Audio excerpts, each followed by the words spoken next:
Hello, everyone, and welcome to another episode of Drop Frames. We're back. Outriders is out. We took a break last week, but now we're here to talk about it. We got Rami, who played a lot of it. Wait, is Zeke's cam frozen again? Oh, no. Okay. We're giving you the expression, man. The expression, that's right. Wait, what's the expression? Did I miss a conversation? You missed a game. It's from Disco Elysium.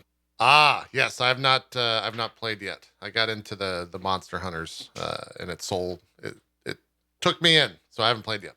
But I'm excited to hear you guys talk about it, because I know both you and Co and potentially Rami. Rami, how's it going? Welcome back to the show. What have you been doing? I played Monster Hunter.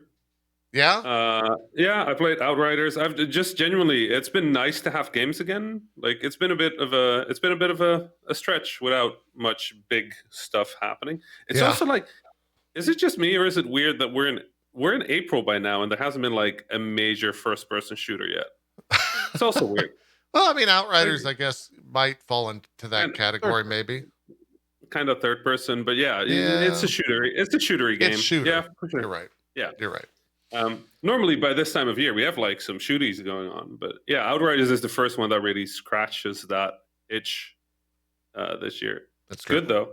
Yeah. But yeah, Monster Hunter. I played a lot of Burnout Paradise. I don't know why I ended up back with that game. That's a good one. I was just like, you know what? I want to race around the city and do some crashes. Here's a hot take or a potential for one. What's the best song from Burnout Paradise on the radio? What song do you loop? Or rather, do you have on loop, I should say? I think I just kind of leave it playing. Sorry. Okay. You don't turn on Avril Lavigne Girlfriend, just 24/7 loop? Oh, I mean, no, but I could see how that would happen, but no.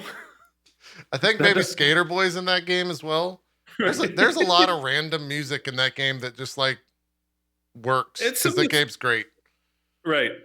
It was so funny because I brought my Switch to my mom and she's playing Ghost of Tsushima now and having a great time with it. And I have to, like, now when I visit, I have to stay overnight because we have a curfew in the Netherlands. So I visit her every now and then to like catch up. We do the social distancing thing. She sits at the other side of the room. But I brought my Switch to play some Burnout Paradise after she would go to bed. And I put it in there. My mom was like, "What is this?" And I'm like, "Oh, it's a racing game." And she ended up playing it. And I think she perfectly summarized Burnout. She was racing, the car was out of control, and then like half a second before she hit a wall, she went, "Oh." And then there's this beautiful slow motion crash, obviously. She lost it, started laughing, and then just went, "The people that made it, they really like car crashes, don't they?" I'm just like, yeah, I think that's it. You get it. This is a game for you. Yeah, we need more games with good. The crash mode in Burnout is potentially one of the best game modes in all games. it's perfect. Very satisfying. Yeah. It's like ragdolls for cars. Like, yeah, come on. Where did that go? We have the technology. Please break some cars. Stop with these licensing deals where we don't need licensed cars. Has to stay in like perfect shape. Like, come on. I want to race your Audi like straight at a wall and see what happens. Like that's a video game. That's how a video game works. Yeah. That's what you know what? Let's go to that's what Outriders gets right. It's a video game. It's true. It doesn't forget. Before we do that though, Zeke, I need your help. Are you ready? I'm putting you on the spot. Ready, baby. I need a Mario mushroom sound. You got it? Okay, thank you. There we go. I had to make Cole a little bit bigger. That's the worst. I'm ready to do it. There I'm trying. There we go. It probably wasn't that great. It worked, but it was good. Yeah, it was good. Everyone's got new cameras this week. While we're doing stuff, it's my bad. But can you? We'll clean that up. A little thing right there. We'll clean that up. There we go. There we go. There we go. Thanks, buddy. No problem. Buddy. No problem whatsoever. My camera's cropped different. I got a replacement. So everyone's on a new camera this week. It turns out. So that's just how it goes. Let's jump into some news. Rami's on a tight schedule, just so everyone watching is aware. He's got a hard out around 3 p.m. Eastern, so we got him for 2 hours. But I do want to talk about this E3 stuff, because I think me, Co, and Zeke can kind of cover it from a streamer / content creator / general consensus. But what are devs saying about E3 2021 this year? Like, what is the industry discussion around this whole thing? We're so tired. we're just so like the E3 is weird. The ESA is a strange body, right? It's like very specifically built around large publisher interests, but also large publisher interests have kind of drifted away from the ESA for a few years. So you end up with this strange reality where E3 isn't really for anybody, but it's designed for me. But yeah, no, designed for you, where you as always, as undefined as possible, because they don't know what they're doing. Like, they don't know for who E3 is. Sure. They don't know for what E3 is. By now, everybody has spun off their own presser event. There's literal announcement shows going for the entire summer these years. I think they're just trying some stuff. But for me, the whole idea of a digital E3 that you have to like register for to like did they miss the boat on why streaming is a big deal? itmeJP, or actually Rami, since you're talking real quick, we have some people asking what is E3 and what's changed about it. Sure. Yeah. All right. Who takes that? Do I take that? Do you, Rami? Yeah, you're already talking. I mean, yeah. Go ahead, Rami. I think we know more about this than you. E3 is different for different people, I think. Yeah. It depends, right? Yeah. So E3 is pretty much the largest, or it used to be the largest electronic entertainment expo. That's also where the name comes from. It was this big showcase in LA where a lot of press and games industry would come together, influencers, a little later on when that started becoming a thing. And this big show, relatively exclusive, and all the big stuff will be there. It was basically like Disneyland for games media.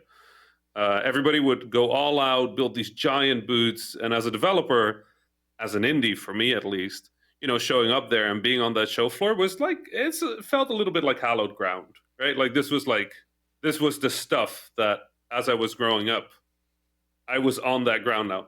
Also, Reggie kicked me out of the Nintendo booth once, but that's a different story. Anyway, he doesn't work there anymore. It's fine. It's okay now. But the E3 as a thing was always where all the big announcements would happen. So for game studios, this was like our yearly reset moment is E3. This is where you do your big announce. This is where Sony has their showcase. Microsoft has the showcase. Nintendo has the showcase. Activision has the showcase. Everybody had their showcase there. As indie grew, we wanted our showcase there as well. We were at PAX. We were at these other shows. We were never at E3. So it was this big thing. And then over the years, everybody started doing their own shows. Live streaming got bigger. So each of these big publishers kind of realized that they could do better if they were a little apart. So E3 used to be 3 days, then it was 5 days, then it was 8 days of events separate. And eventually it just kind of grew out of hand until nobody really wanted E3 anymore, I think.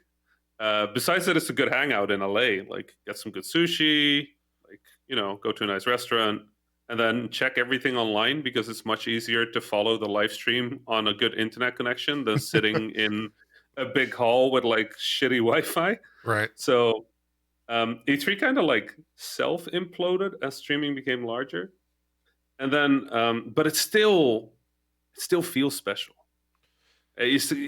Part of me still wants E3 to be a big deal because I just kind of love the Happy New Year. Yeah. Of E3. It really is. Yeah. Then COVID happened, and now they're going all digital, all virtual.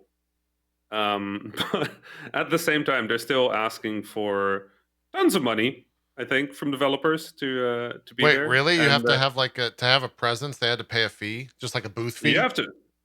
Every digital event does that. It's not just really? E3. If you want to be at any digital event, unless your game is like very special, or like it's a specific show that does it for free, online events still ask for booth pay. I guess they still need to run costs and pay their crew, which are now not getting paid. Oh, some of them are more expensive. I've had a few that are like, well, we get much more audience on a live stream than we can get in a building. So I'm like, I can see that pitch existing. Yeah. That. You know. They definitely went for that one. I mean, we gave them some, unlively amount of crap for trying that pitch, but just blame it on Keeley. Keeley's this is his fault. This is his fault every time. But like, honestly, the thing about Keeley is he was at the right place at the right time to do that thing, because it was exactly the year where everybody just kind of started going like, why are we okay with this? Why are we paying tons of money to be at an E3? And then they opened it up to the audience at some point, so you couldn't even talk about classified stuff on the floor anymore, which was also annoying. Huh. Because normally at E3, everybody was walking, and you just walk by and you'd hear somebody talk about the next console. It'd be like, oh, well, I guess I'm NDA'd with that company, so I can't talk about it, but it's nice to know. Yeah. And then audience got on the floor, and everybody just was like, "You want to talk? We should get out of the show floor then." And it's like, let's go to a hotel room. I'm meeting some people later. Yeah, a lobby or something, right? So yeah, it's that. It's been the show that has slowly been losing what it is about, and I think this year they just lost it. You think it's completely gone? I don't know how you come back from this. Like, how do you come back from being like the industry standard New Year's to now, like you said, Jeff Keighley being a better spot to like consider. Like, the individual shows are much bigger. As indies, there's so many showcases now that E3 is not your best. Like, did you follow the whole war between Devolver Digital and E3? Yes, somewhat. Zeke was a part of it in a lot of cases. So. Well, I was definitely like privy to a lot of like the shit. I heard directly from the horse's mouth like what was going on and how like Devolver like as a company was handling it, and it was fucking hilarious. Yeah. Getting like the parking lot details for some of us. Yeah. I know of the parking lot thing across the street or something like that from the convention center. Because it was cheaper than renting a booth, right? That's why they set that up. Yeah. Now I don't know like the specifics of it. Maybe Rami can help fill in some of the blanks, but I know that Devolver started getting. Like they didn't want to buy a booth, or they either maybe Rami, you can help me with the original like kerfuffle, like what happened. I don't know if they didn't want to do it anymore, if they just got pissed off or whatever. But the result of that was that Devolver started renting a parking lot across the street from the convention center, and they would have like, all their games set up. It was basically like a booth, but outdoors, with like a barbecue. Like a park barbecue at the park kind of a feel to it.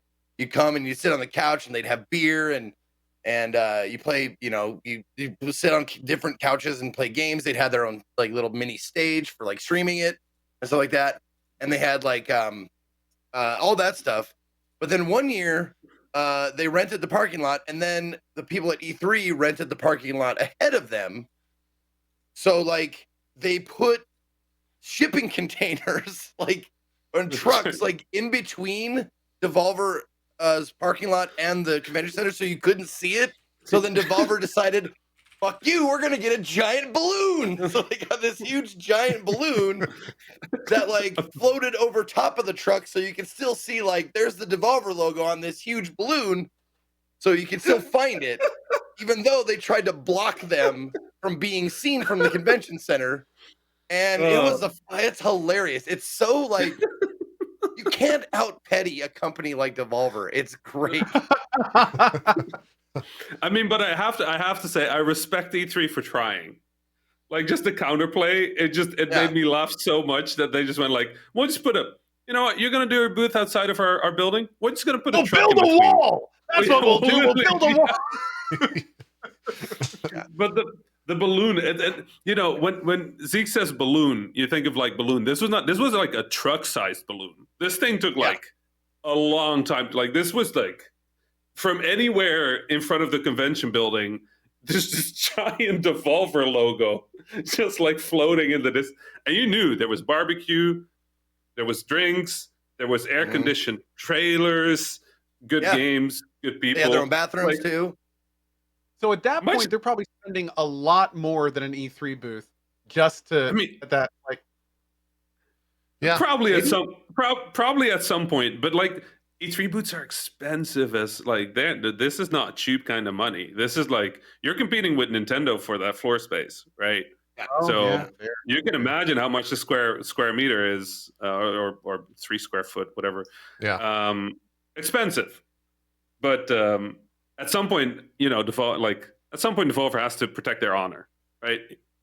So if it was more expensive, Yeah. I was looking at the internet to see if I could find any videos or anything. There's a bunch of articles from 2017, which might have been like was 2019 the last big E3? When was like the last big floor presence E3? That must have been 2019. 2019 was the year when it opened up to audiences, I think. So okay. So yeah. that was the first dead E3 from my point of view, but it was still an E3. Gotcha. We'll put it to you this way: like, if you want to know like how expensive a booth at E3 is, like, I saw, like how like the first time I went to the Naughty America booth, which is a pretty big name, in adult entertainment. Yeah, and they had the minimum size booth. I was like, geez, yeah, you guys. Like, if they can't afford a better, bigger booth than that, like, I don't know what's going on. Like, must be astronomical. It's also the type of thing too where, and Rami can probably speak to this better than I can, but my understanding is that when the before times, when conventions were a thing, E3 is the new big floor booth reveal for everyone, and then they would take that booth or portions of that booth to PAX, to Gamescom, to all of the different things. I remember when I think it was Evolve was like announced / being shown at a bunch of those different conventions. They had their giant Evolve monster that was just shipped around from like convention to convention, and that thing was fucking huge, and it was not cheap.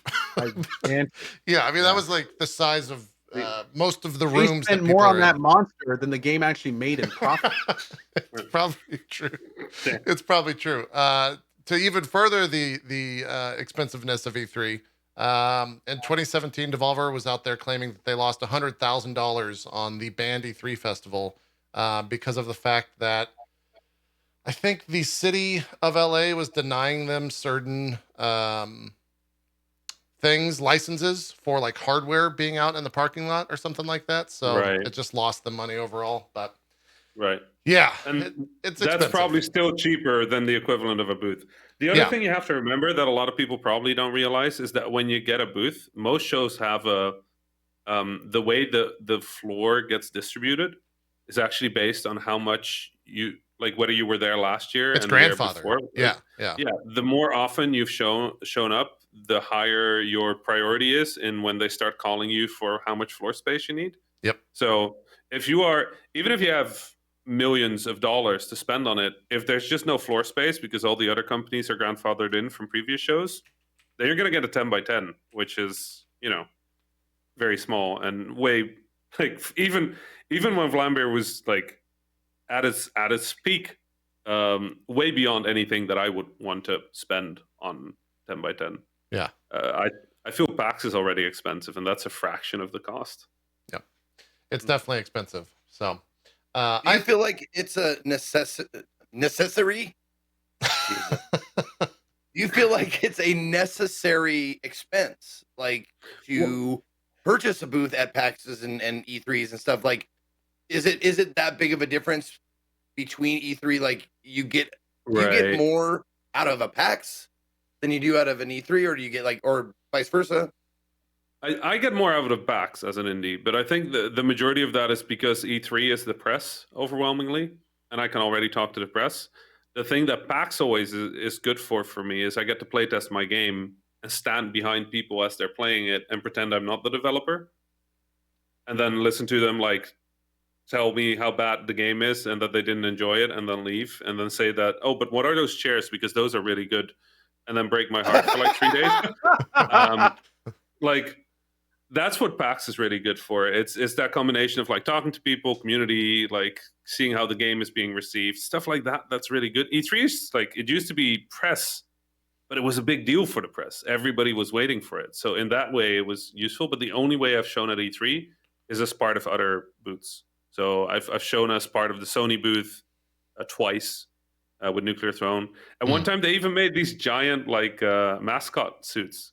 They made mascots. Sony made mascot suits of Fish and Crystal, two of the characters from the game. We weren't involved in that. They just sent us an email with like, "Hey, can we do this?" And we're like, "Yeah." And they're like, what do you think of this? And we're like, "Awesome, yeah, thank you." And then they had people walk around in those suits for 2 days straight. And I was like, I like this AAA nonsense. Like, I'm like, yeah, let's go. Yeah.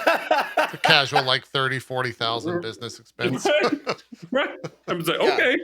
Yeah. Rami, that was a great story, but what's that chair that you told it from?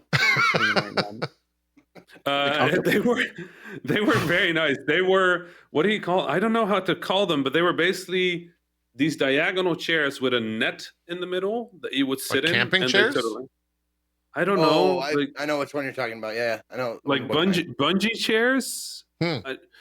Anyway, anybody who would sit down in them would not want to get out of the chair again, because all the other chairs at PAX are like tiny office chairs or something.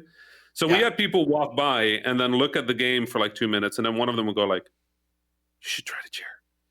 We're like, "Also try the game then. I worked for 3.5 years on this game. I bought this thing for $12 at Target. Oh, I love this game." Right. Yeah. My heart. Nothing is more painful than showing at a show and seeing somebody walk. You know, they kind of like appear, and then they look at your game and they go.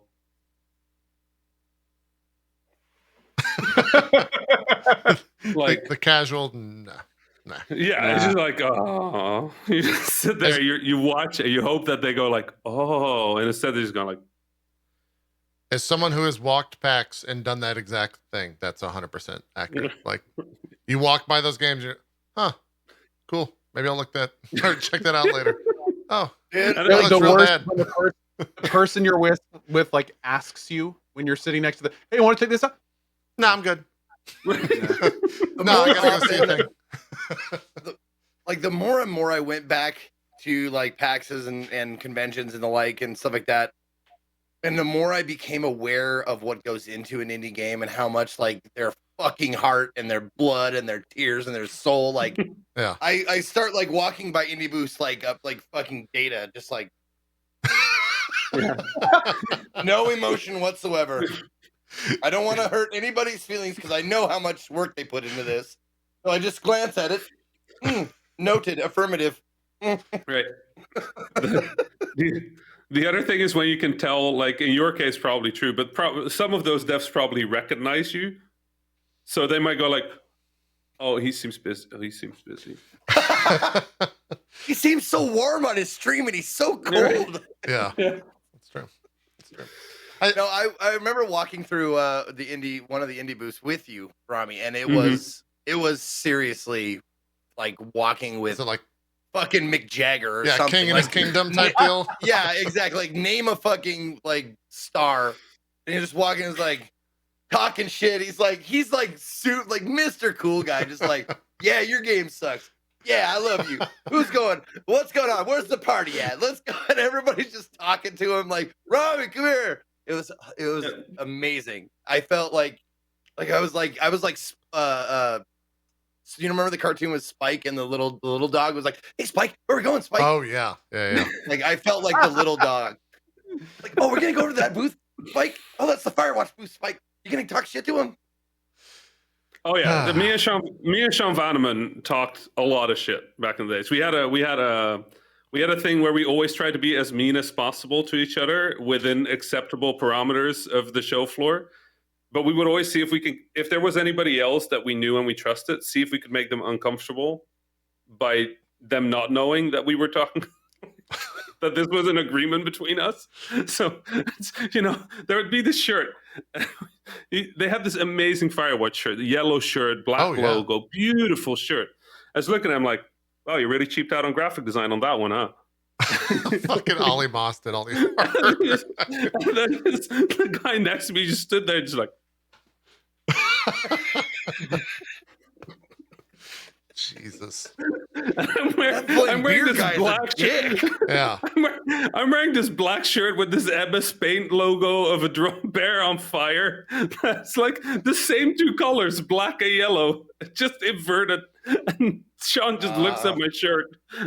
It's just it's me and Sean Vanneman have that, and me and Mike Bithell have that agreement on Twitter where we're just as mean as possible without, getting over the line. Right. It's incredibly fun. People think we have such beefs in the scene. Maybe conventions not being around anymore is a good thing because people like Rami exist, just go. And just to let you guys know, this is the kind of guy Rami is. I get a Twitter DM and he's like, "Izzy, do you mind if I use you as an example? Like, I'm gonna insult you pretty good. Like, do you mind if I do that?" And I'm like, "Go ahead." And then he just fucking just barbecues me, and I was like, "Damn, I didn't know you were going for the throat, homie." Gee. Didn't give you an example. He just went with it. He does ask first. He's like, "Permission to burn you, sir." And I'm like, "Be my guest." I think it's important to be in agreement, about that. But if you say okay. Yeah. Yep. Yeah. The floodgates have been opened. Yeah, that's true. Well, with the E3 2020 stuff, the companies that have agreed to be there: Nintendo, Xbox, Capcom, Konami. So I guess Silent Hill or some pachinko machines. I don't know. Ubisoft, Take-Two, Warner Brothers. Yeah, that's probably accurate. I think they probably have a pachinko Silent Hill machine that probably already exists, knowing Konami. You joke, but it probably exists. And then, of course, everyone's favorite video game company, Koch Media, is going to be there. That's not a made-up thing. That's a real thing. Missing, of course, is Sony. Yeah, and that's the big one. But you got to imagine that, Sony's going to do something around that time, right? So what they did is they rented the parking lot directly. They're going to rent a theater and do some trailer as interpretational dance or whatever, interpretive dance. That's how they're going to do it. That's Sony in my mind. That's how they handle that. The last time they did a big thing, I was one of the. I don't know if I should tell this story. What? Well, now you have to tell this story. Yeah, now you have to. I don't even know if I've told this story. One of my hobbies at E3 was always to sneak backstage at everything. Right. Just because I know the industry, I look like I'm industry, and I'm really good at looking like I'm in a hurry. So I would always test the guards. That's a great way to get anywhere, is to look like you belong and act like you're in a hurry. And yeah, George Costanza. They stopped giving me invites for E3 things because I was going to show up anyway and get in anyway. Like if the guard stopped me, I would just call somebody and be like, "Hey, mate, yeah, no, I'm at the gate. The guard caught me. Can you just?" And they just show up and be like, "No, he's fine. Bring him in." So it was just a thing at some point where I tried to do that, and it was great. But the Sony thing, I remember.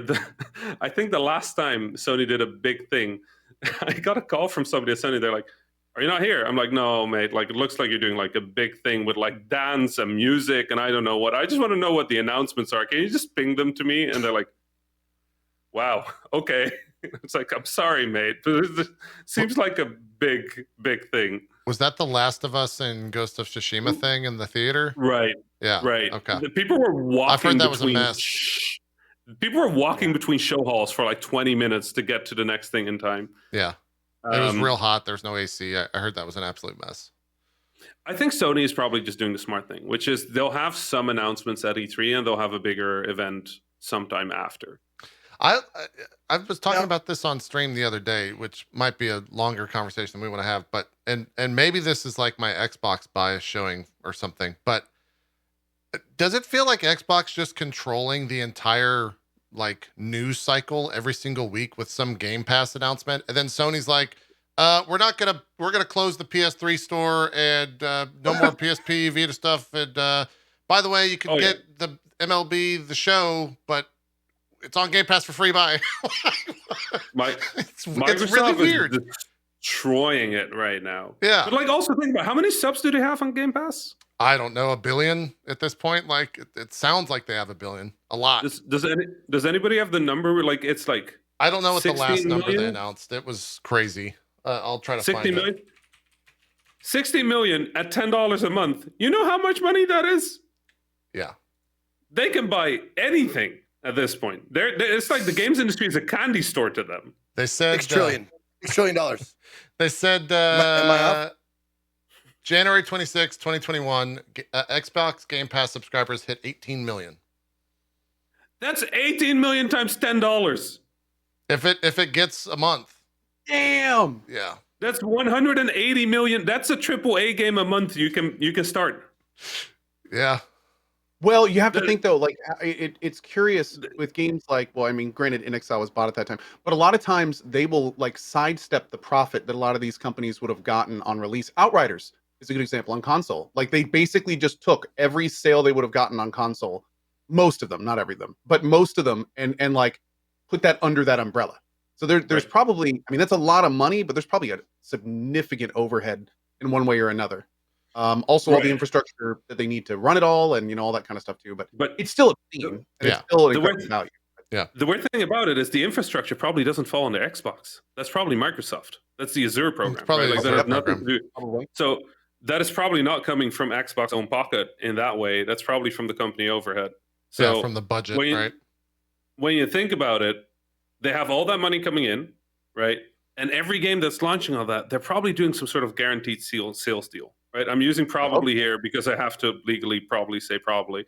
They're probably doing a guaranteed sales deal. So they're upfront calculating how much money they think that game is going to make and probably just paying that to the company with a margin to get that game.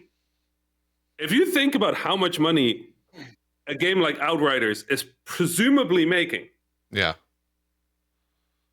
Or should make, and then add a margin on top of that, and then just imagine Phil Spencer walking up with giant bags of credit cards, right? Because dollar bills won't work anymore, and just putting it in front of just going to Poland is going like, here you go, guys, like good work, and then just leaving again. Says like, it's just like a bag that says all with a dollar sign. It has to be insane money that Xbox is paying or Microsoft is paying, because Sony literally put a game that they developed on Game Pass for Xbox. Like, that's insane. And a game that's never been on Xbox before. And Sony's like, yeah, I guess we'll take that bag of credit cards, Phil. Right. You can have our damn game. It's fine. So I'm interested to see, like, if that's the case, is Sony just like hoarding their news? Like, they put out a VR controller announcement 2 weeks ago or something like that. I haven't even talked about the new headset tech yet or anything. Yeah, they said we're gonna have some new headset tech, but here's our controller, and people were like, all right, okay, cool, yeah. Haven't had a big VR title in like a year. Cool. Yeah. But what news could they have though? Like they have their exclusives. That's their news. That's the news they've got left. Yeah, that's it. And like, here's the thing. I still think it's a pretty even battle in that regard. Like the Sony exclusives, I love most of them like dearly, right? Like quality stuff out of those studios. But in terms of like day-to-day news, yeah, Microsoft. It's Microsoft. Microsoft has news. Every now and then Nintendo will go like, hey, Nintendo game, and we'll go like, we'll buy that. Well, no, Nintendo says, by the way, guys, we're killing Mario this year. But Pac-Man, check him out tomorrow. Pac-Man 99 out later today. He will die next year. So yeah, he's dead in a year. Please buy now. Yeah. No, I expect we'll probably see Switch stuff, Switch 2 or whatever, the Switch HD, whatever the fuck you want to call it.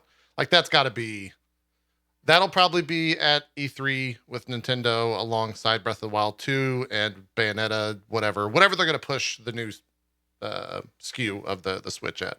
We'll probably be there in some case. Microsoft will probably have Halo, I would think. And then 1 billion more games on Game Pass. I don't know, whatever. Ubisoft will have Just Dance, probably some other stuff. Is Far Cry going to be out by June? Far Cry 6? When did Forgot about that? Far Cry 6 a long time ago. It got delayed, I think, but I don't know when it. Let's see. Far Cry 6. There's always Elden Ring, from kind of cooking in the background there. Do you think, like, behind the scenes, do you think there's some bidding war for who gets to have that at their conference between Sony and Microsoft? Like, that's got to be a thing, right? I'm kind of curious about that laugh that Rami just said. Like what? There's lots of things that laugh could have meant. It's true. Mhm. It's very true. I'm so happy. I'm so happy it was that ambiguous. Okay. Okay. Good. We'll leave it there. You're gonna get everyone who asked Jeff Keighley about Elden Ring start asking you now with that laugh. I'm expecting him to be I like, mean- just wait until they all find out it's canceled. Did you see the April Fools that they posted of it being canceled? Like Miyazaki and FromSoft? Yeah, that was really good. It was well done. But yeah, so I don't know. E3 will be. I'm excited for E3 regardless because we say this every year. I think the three of us are just generally excited to co-stream all this stuff and to watch all this stuff happen in real time. We love doing that. It's I hope still that big event that Rami was talking about. Like Yeah. even though it's only a virtual kind of spiritual meaning now instead of an actual physical thing, like it's still E3. It's still the beginning of a cycle. I think Rami said it really well when he said that. It's like the reset. So yeah.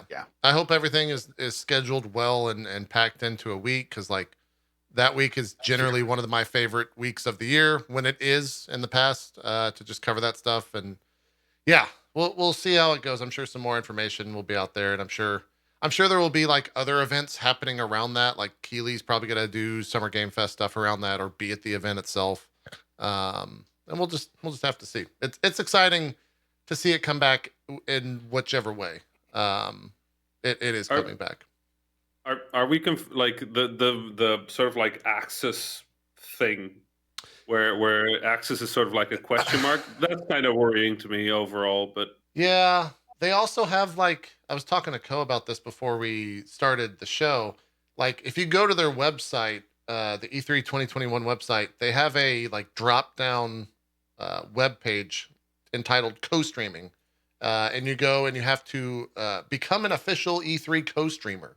You sign up. By the way, good point to mention, Zeke. Just in case, you should fill that out. Yeah, because I don't know what's going to happen. When we co-stream the drop frame stuff, like maybe we have to go through that. Like but nobody knows what it means. Yeah, I don't. All I know is when you sign up for it, they're like, "Thanks for signing up for our mailing list" in your Gmail, and it's like, "Did you just get me?" That's probably what it is. I bet you is they just got us. Don't worry, they'll release your email in a few months. Oh God, I forgot about that. I forgot about that whole thing. Did anyone take them to court over that? Was that a thing? Did they try to sue the ESA for releasing all that private information? I'm sure a lot of people want to, but also a lot of people don't want to be shitlisted by E3. So I'm guessing nobody did. That's true. But yeah, that's the E3 news. I'm sure we'll be talking about it more as the. It's only 3 months away, right? Yeah, it's relatively soon. So we'll see. Don't worry, Facebook has you covered. Oh. Oh Jesus Christ! Yeah.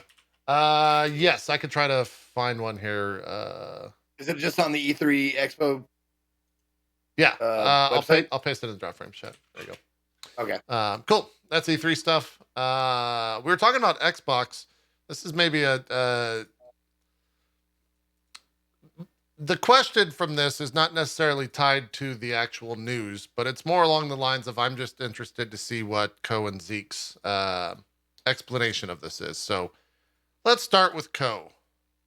And Zeke, take off your headset. This should be a fun thing. Don't listen to what Co's going to say, then I'm going to ask you the same question, and you're going to have to answer it as well. Okay, hold on 1 second. We're asking questions. I was sorry. I was typing my name in this No. You didn't need him on anyway. streamer thing. Yeah. I'm going to ask Co a question to explain something, and then I'm going to ask you the same question to explain something, and we're going to see if the explanations vary or differ at all. Okay, he's gone. Unless those are wireless, and this is a trick. Co, can you please explain to us the world of virtual YouTubers? Okay. VTubers are analogous online avatars that people use to represent themselves instead of a realistic image. They are generally meant to be more eye-catching or accentuate features of themselves they'd like to in a cutesy or sexual manner, and are mainly to be a star of the show attraction, similar to a main character in an anime. Okay. Short and succinct. Have you answered said question? It sounds like this is About 1,000 times, yeah. This is what I had the long. I'll say what I was going to say once we get Zeke back on. Let me give him the thumbs up. He might still be filling out the thing. Okay, here we go. Okay. All right, Zeke, please explain to us what a virtual YouTuber is. A VTuber? A VTuber, a virtual YouTuber. Okay. Now I think that VTubers they just use an avatar more often than not. I've never seen a male one, or a male presenting one at least. I've always seen it as anime, feminine, sparkles, bunny ears, princesses, dresses, like typical anime, big eyes and all that stuff. And it's just like when people used to do face rig. Mm-hmm. They used to do face rig. It's a similar thing, but it's like a persona that they use instead of themselves. The pop star, like there's virtual pop stars. Yes. That are very popular in certain places, and it's a similar kind of thing. I think people are trying to capitalize on that, and it's fucking weird, and I don't get it. So honestly, it's not for me. It's not. I'm 40 years old, man. It's not my fucking thing. I'm way past that. Like that is not. That is a youth. That's for the youths. Is it for the youth? It's not me. Not for me. Like I knew that they were. It strikes me as a little like, strange. Yeah. Like if I started doing it, wouldn't that be weird if I like did like a voice changer thing and like made my voice sound like and then I had like an anime. I would totally watch you. I would totally watch that. I would love to see your voice come out of like. It would be strange. Here's the thing, though. Here's the thing. Like, if the whole thing about VTubers, you're kind of like bringing out a character that in a lot of ways like represents you. So for you, your V2 persona would be like Carl from Aqua Teen Hunger Force, where it would be just like an animated dude with a beer and like a wife being like, "Hey, what's going on, everybody?" Like you would play your character. And I don't think that counts, man. I think it has to be anime. Absolutely it does. It absolutely does. No, it counts. All VTubing is just putting that layer between you and the public. So it can be any. There's a guy that VTubed Mars during the NASA mission. Shindigs. He's done Carl as well. Like it's anything. It doesn't matter. Baru is a panda. Like most of them are like anime girls, and there are a lot of guys that do it too. But I mean, there's a huge YouTube person that does VTubing, and she uses like an Americanized avatar, like big rounded eyes and stuff. She actually it's not Japanese themed at all. So it's more. Although by far it seems the majority is anime related. Right. It's really just anything you want to present instead of yourself. It's kind of like you're playing a character, an animated character. Yeah. When I think of VTube, and I'm sure most people are the same. When they think of VTubers, they think of anime. I wouldn't like someone who I've watched for years, Skin Teen. She has a little avatar that she has used in the past to talk for. It's a little like cartoon caricature of her. Yeah, and it would move its mouth and talk and make facial expressions and stuff like that. I would like until now, I wouldn't put that in the same category as VTubing. But apparently it is. Like one of the biggest YouTubers is Code Miko, and she is by far like the most advanced. If you want like one of the biggest on Twitch. One of the biggest on Twitch. It gets crazy when you go to YouTube in Japan. Absolutely. Yeah. But like she does all of her VTubing like inside of an Unreal 4 like engine.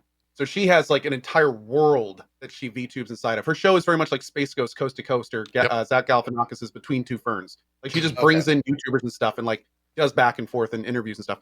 But it's definitely evolving. It is. But what Skin Teen is doing, absolutely, it's very similar. Very similar. She has her own flair and her own spin on it and her own flavor. Most importantly, she's not like like a lot of VTubers just kind of go with like anime avatar. Here's my anime character, and now I'm that. But other VTubers put their own spin on it and kind of make it very unique and interesting and make it theirs kind of thing.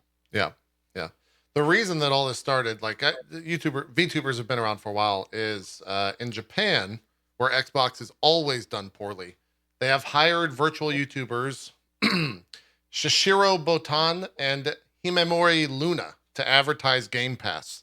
And it's some very expensive 3D models that have incredible rigging animation-wise to them to promote Game Pass. And I There you go. don't know if it's working, but it's just that's the type of power, especially in Japan, that like VTubers have. And the amount of money that Microsoft has. Yes, that too.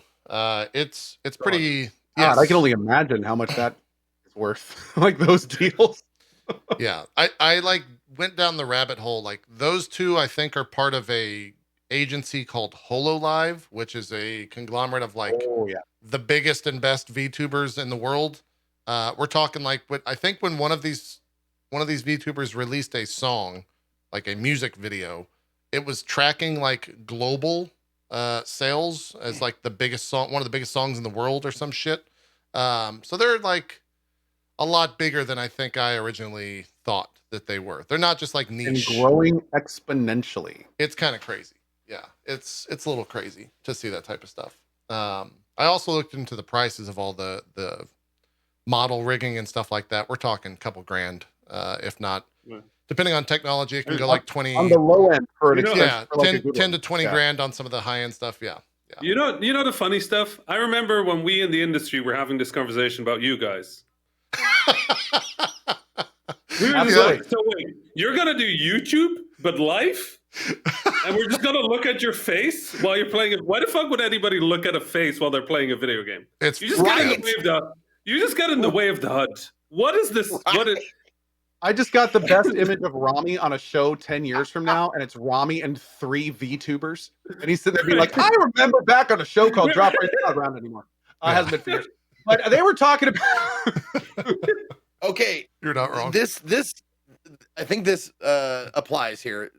Show me something that is a weird but interesting idea, and I'll show you the point where they take it too far.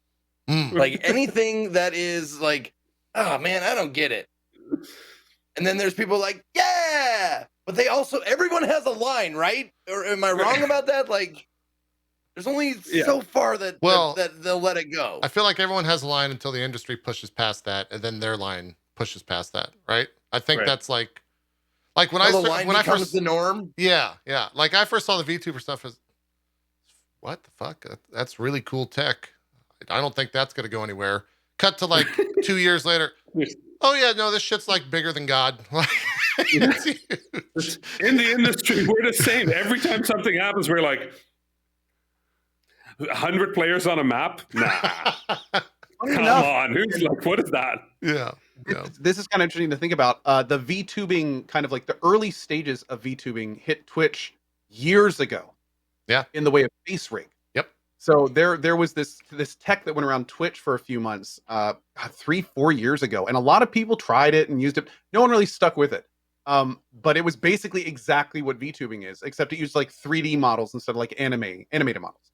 Kind of fun to see how like now here we are 4 years later, and sure enough, like now it's becoming huge. Big. You can't escape it, basically. Yeah. Well, I thought it was just gonna be like a fad, like a joke thing, like when text-to-speech became like people were doing that for their tips and alerts and stuff. Yeah. And it was like, oh, they're making a helicopter noise. Oh, that's the 17th time they made the helicopter noise today. All right, we're gonna turn that. We're gonna turn that right off. Now Untitled. And then I thought it was gonna be like, oh man, look at that. She's an anime girl and is talking and moving and stuff. That's great. All right, that's enough. Yeah. Nope. No. Wrong about that one. Completely wrong about that one. It's huge. It's a big deal. What else do we have in news? And then I want to jump into games. I love talking about mobile sales on this because it's always fun to see people react to it. Call of Duty Mobile has made $10 billion in 2020, making it among the world's largest studios as well. Here's some more information from, I think VentureBeat reported this.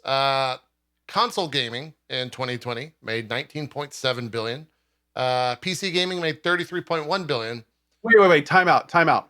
Call of Duty Mobile made half of all of console gaming. Wait for this stat. It's more impressive than what you're considering right now in your head.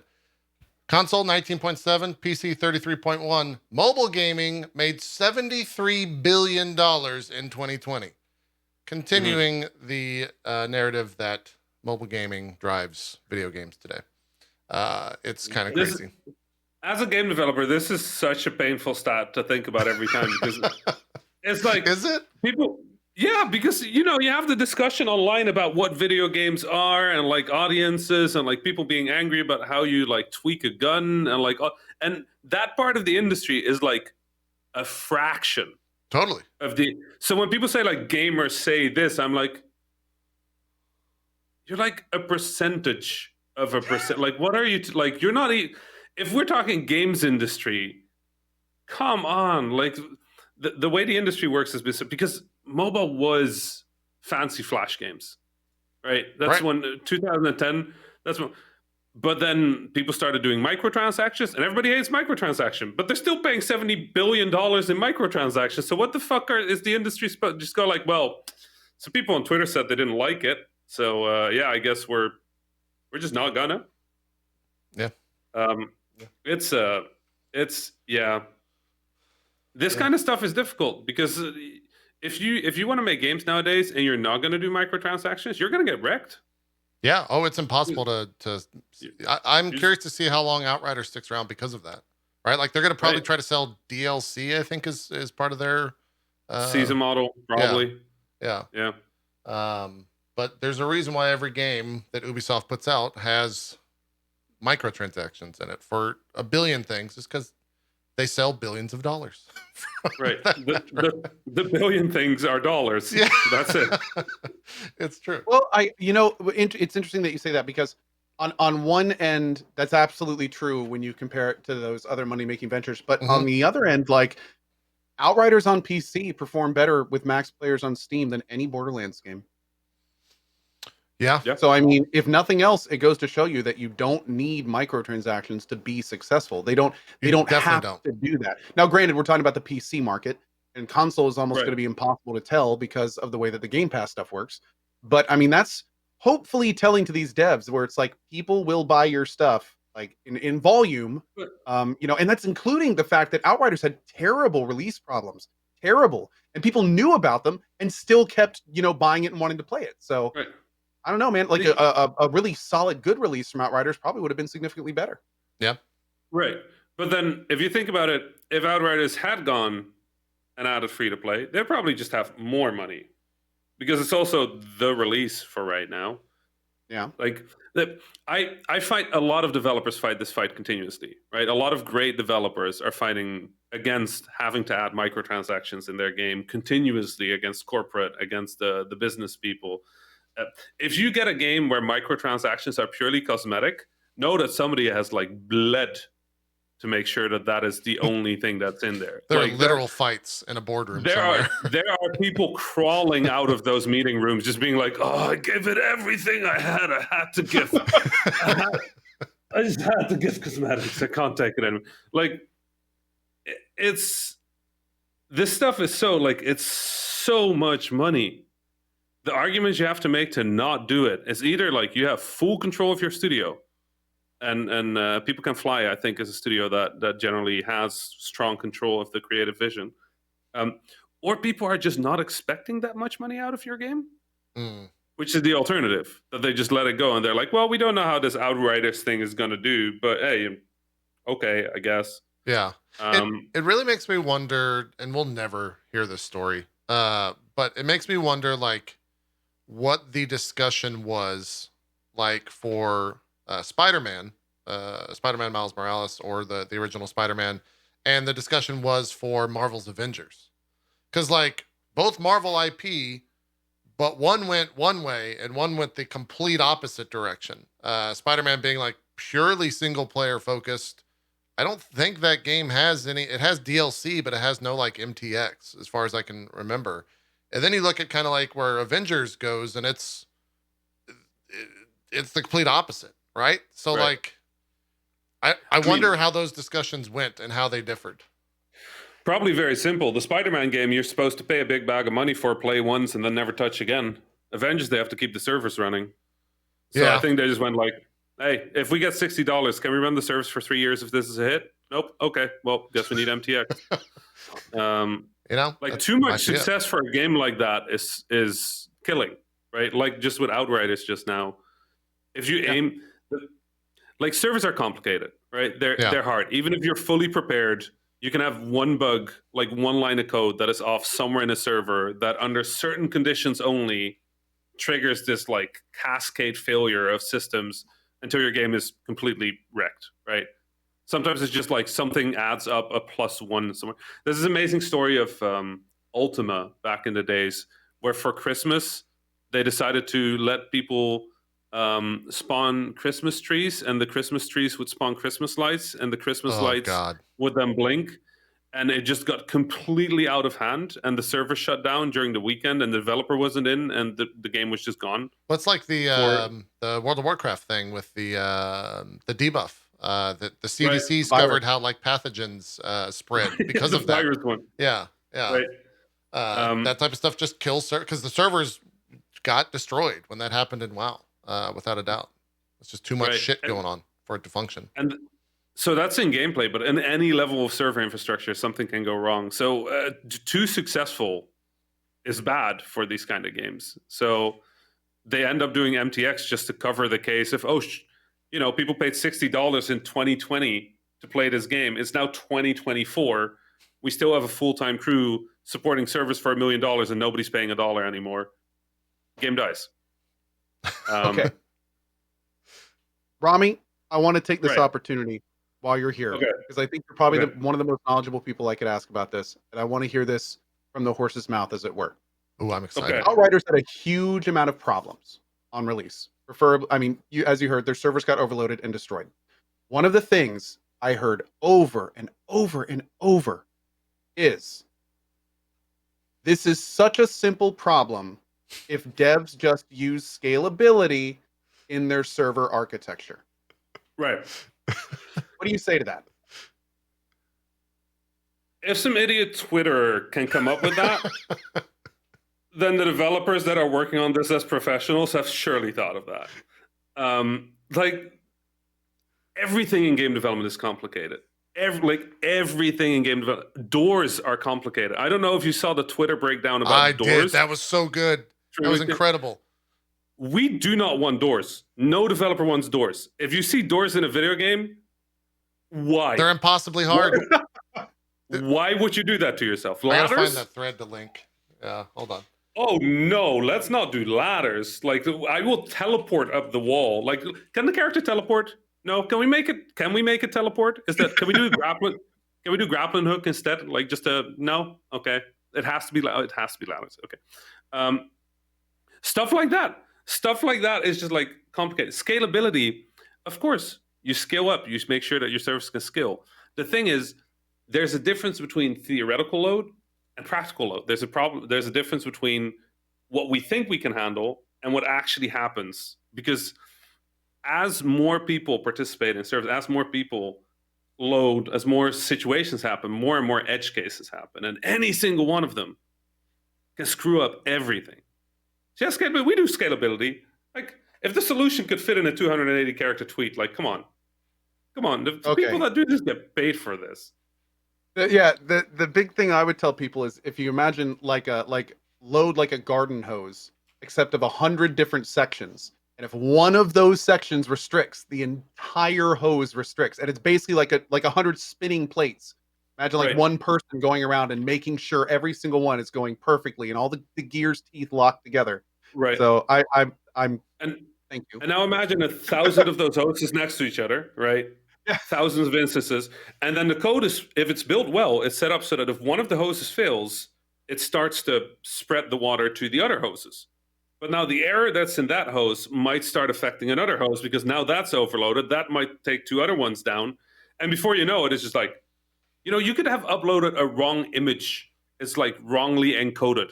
And now the server just chokes. And now it's trying to give the data to the other servers. And now those servers are choking. And then your game is down. And then smart people, work on this for like 3 days to figure out why is the game on fire.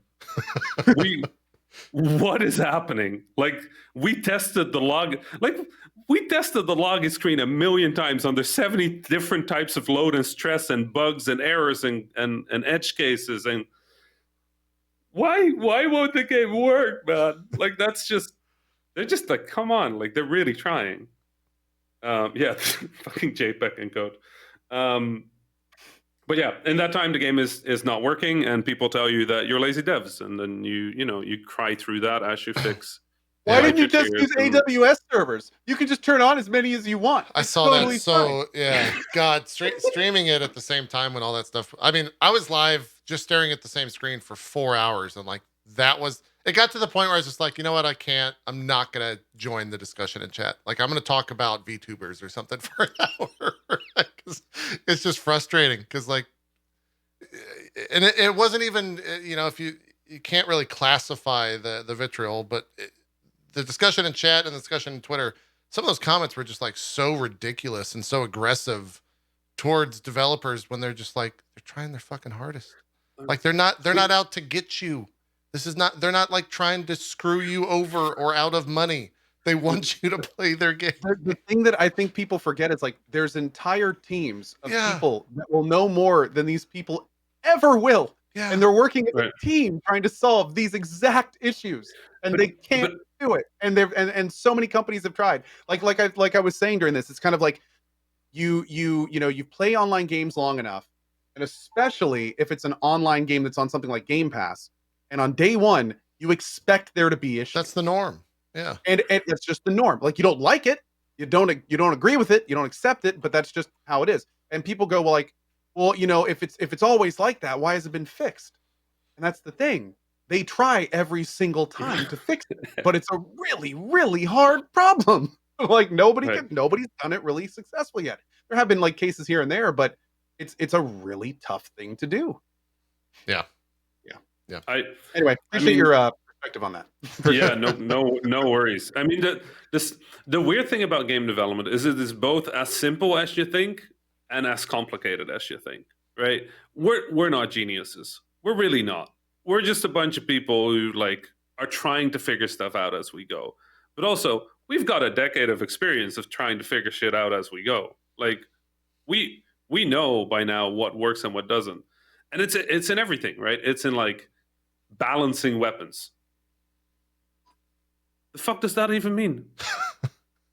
People say balancing. What are you about? What are we balancing? Like if you would sit down in the design meeting and go like, we need to balance these weapons. People go like, okay, what are we balancing for? What is the player journey of this balancing? Right? Is there going to be evolution? Are we balancing for just PvP? Are we balancing for PvE? Is there the consideration of PvP in the future? Like, are we doing tiers? Like, before you get started, there's like 75 sub questions. Then somebody on Twitter is going like, they really got to fix this balance. I'm like, for what?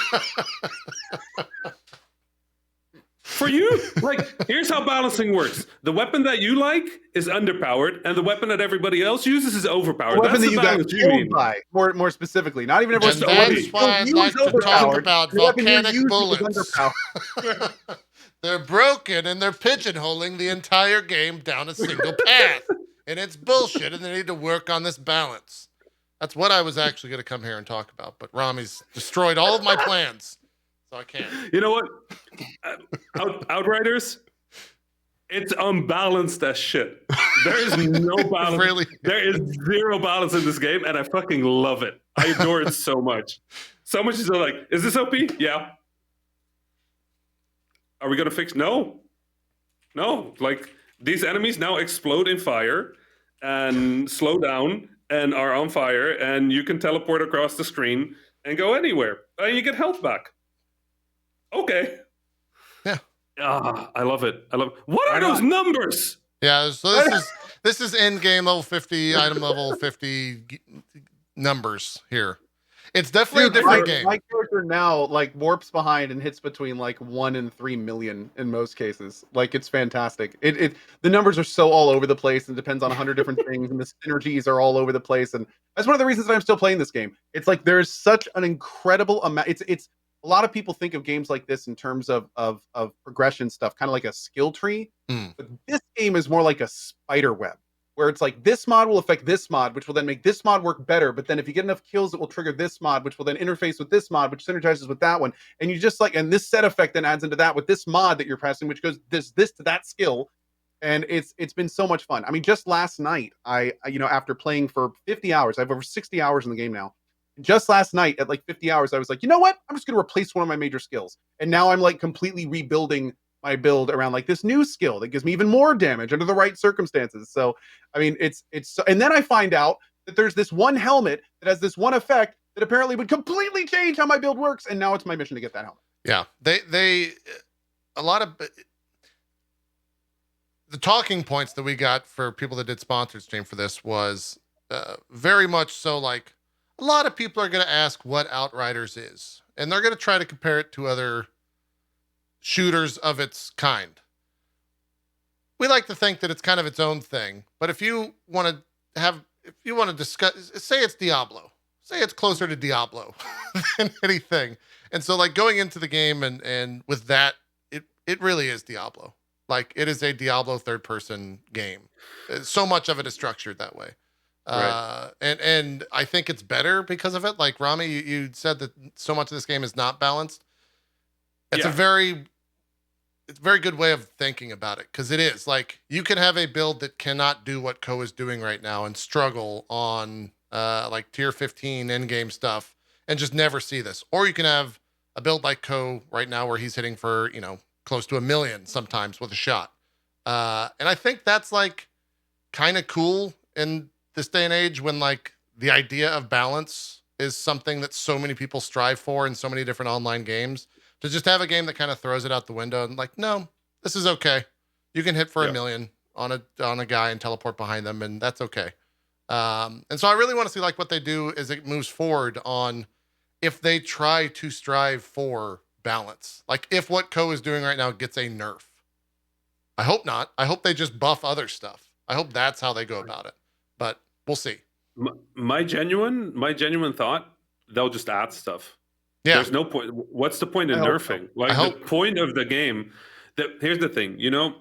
Games have a vision, right? Games have an idea that is there from the start of development. And I think what these guys did, what these people did, they probably watched like some movie, like probably like Alien versus Predator or like one of the Predators movies, and they just went like, "What if you were that? What if you walked into a room and everybody started screaming and unloading all their weapons and you're just like, and just everything just dies screaming, right? Like despair for everybody. What if you made that?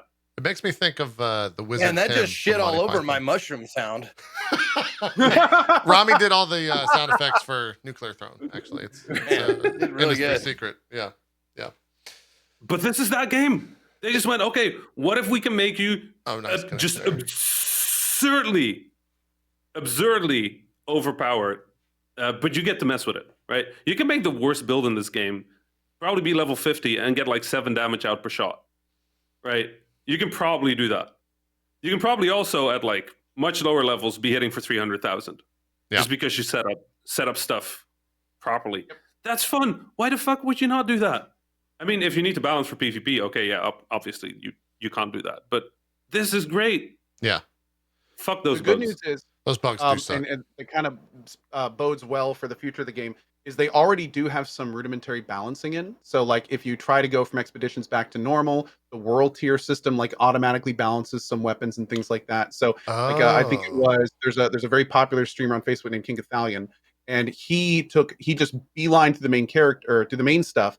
And then he did some high tier farming with another group and got a bunch of gear. And then when he went back to the main story to do like other things, his damage was significantly lower because it didn't because it rebalanced it back to where he was. Huh. So with stuff like that that bodes very well for like future content and future DLC. So no matter how crazy you get in expeditions, they'll kind of be able to bring you back to a baseline and continue your power progress through the main story stuff, which is not nearly as crazy as expeditions.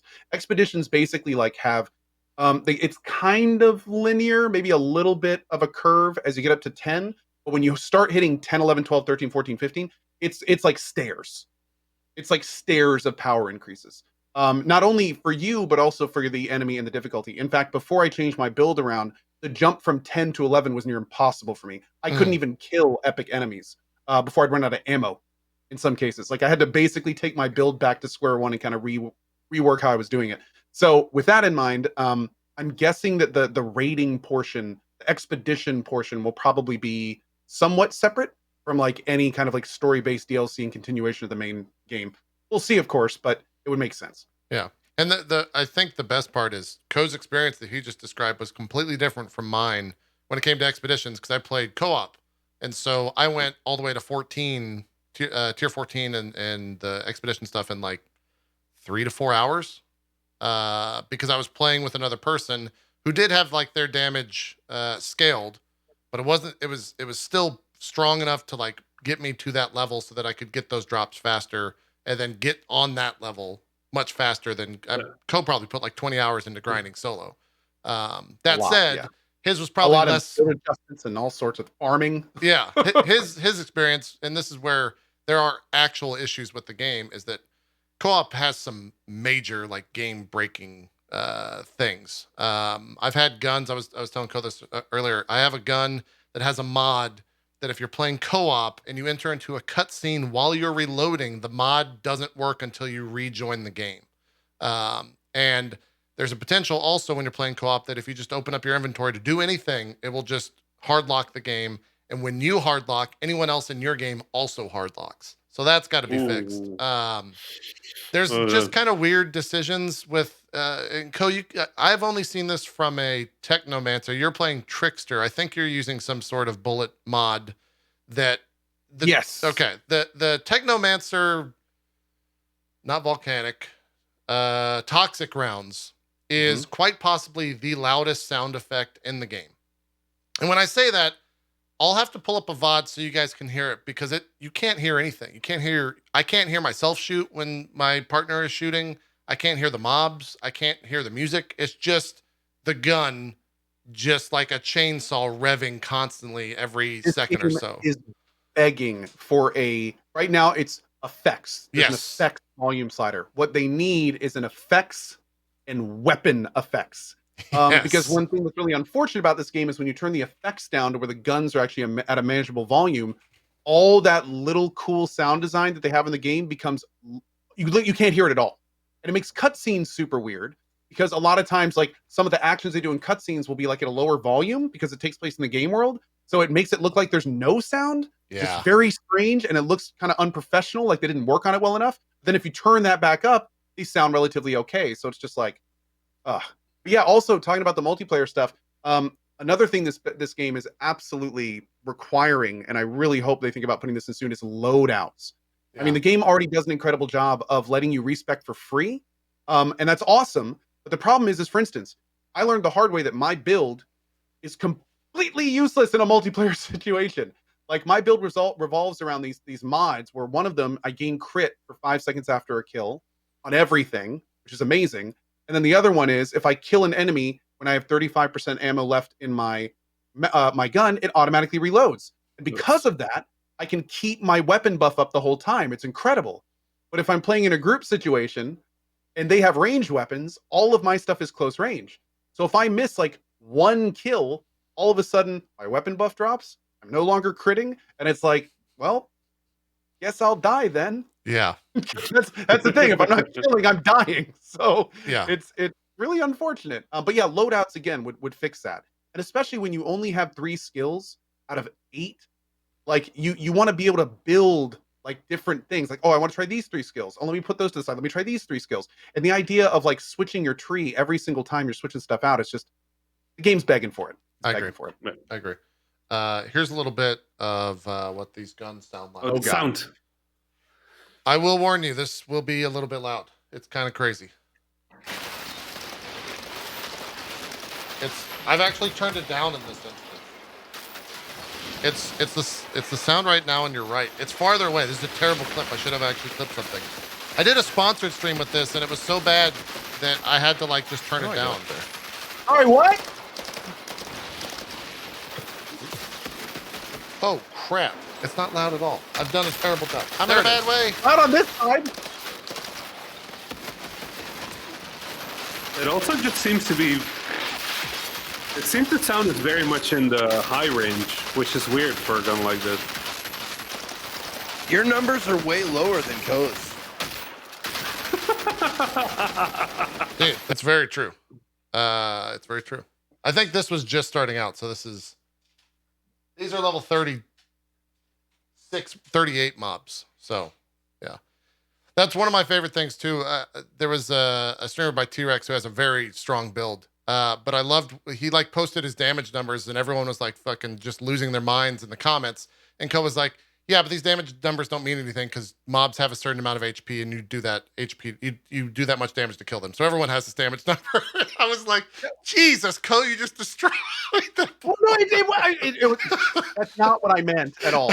Like, it was great. It was a misreading of it. The thing is, his build is crazy, but it shows you at the end how much damage it did in relation to everyone in the game. So if you're playing solo, you obviously killed all the mobs. Right. So it doesn't like unless you tie it to a time, then it doesn't matter because everyone would have the exact same damage at the end because that's how many HP the mob has. Yep. So no, it was just a misreading it. But I followed that up with a question and we had I know.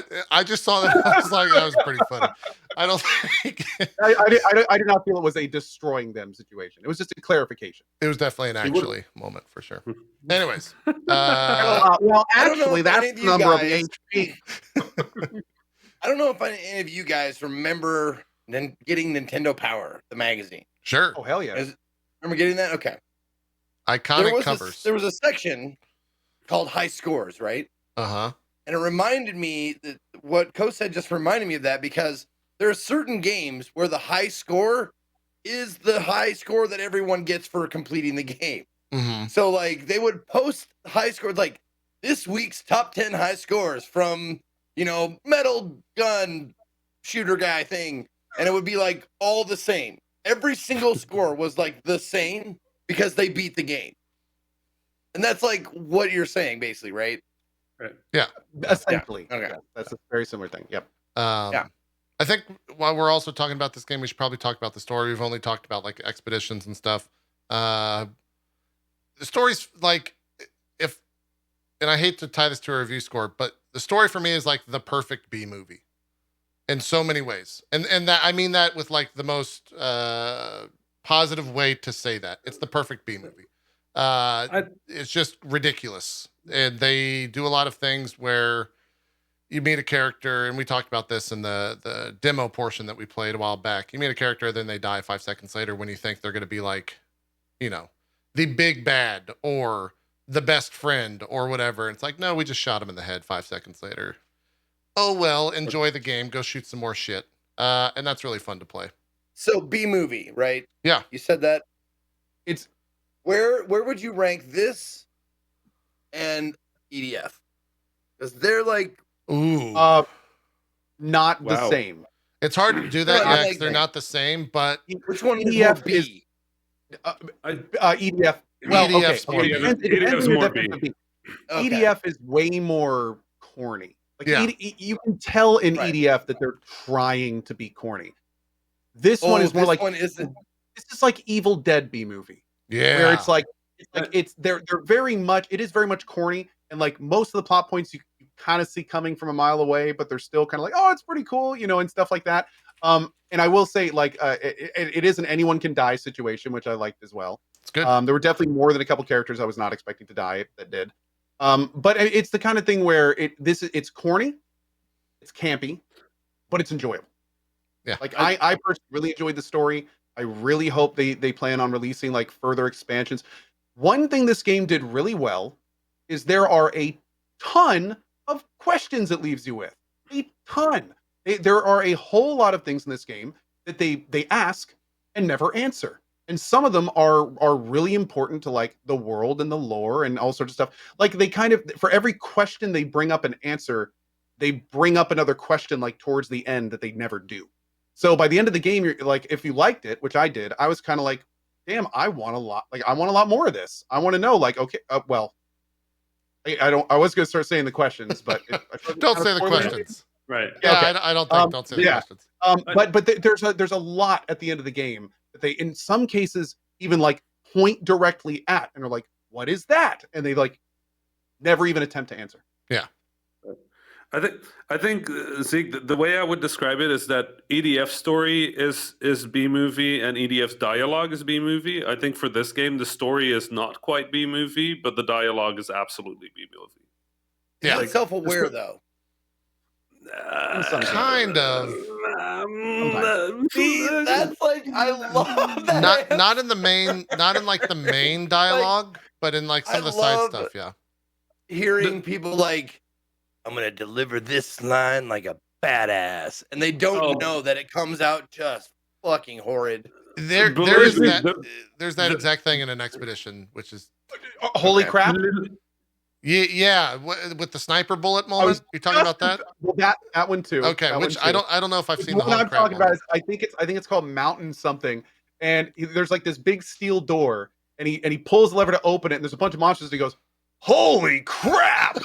And I've heard that line probably 15, 20 times now. And it's just like, oh, literally, the first boss you fight in the prologue is like the most over the top evil cowboy long. Yes. Like everybody had forgotten about him, but you just watch it and you're like, what?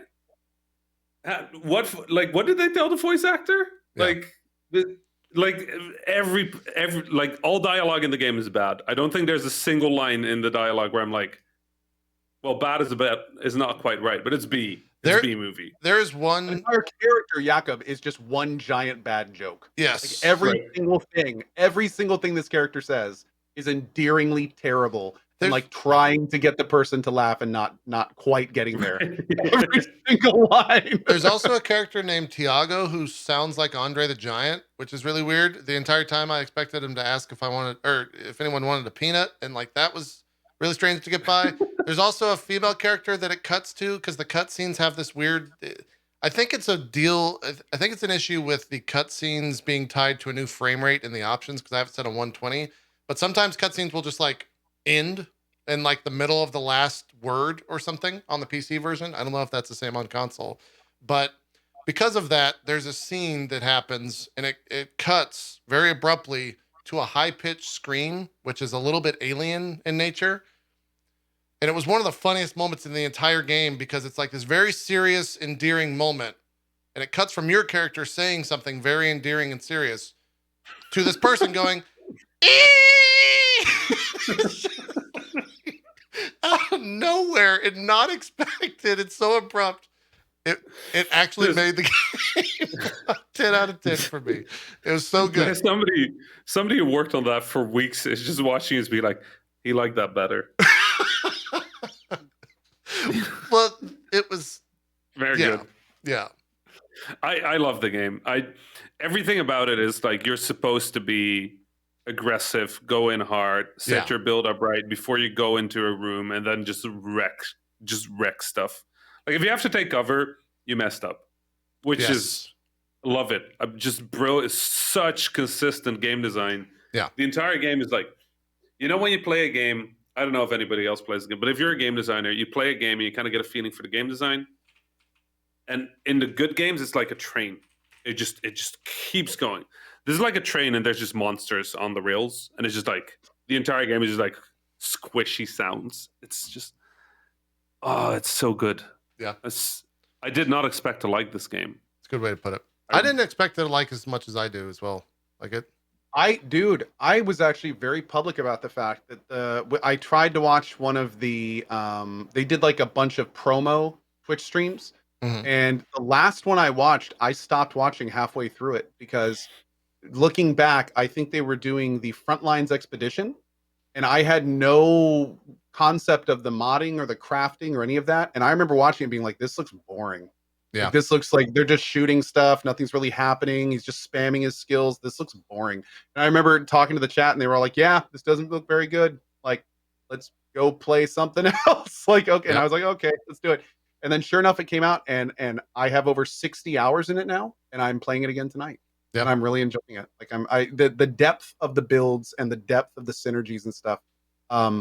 is a lot of fun. And then the game, funny enough, and I know a lot of people are going to laugh at this, gameplay actually reminds me of Anthem in all the right ways. And I'm one of the people that actually liked the Anthem gameplay. It was everything else that was the problem. Right. So that was the problem. And a lot of people are like, is this Anthem 2.0? And I'm like, this game, like Anthem 2.0 wishes it was this game, because this game has a fleshed out, 25 plus hour single player. It has an actual end game already there and ready. It's got lots of gear and synergies to explore and do. If Anthem had all this, we wouldn't be joking about it these days. Like Anthem wouldn't be a joke. It wouldn't be the butt of a joke if it had all this stuff when it came out.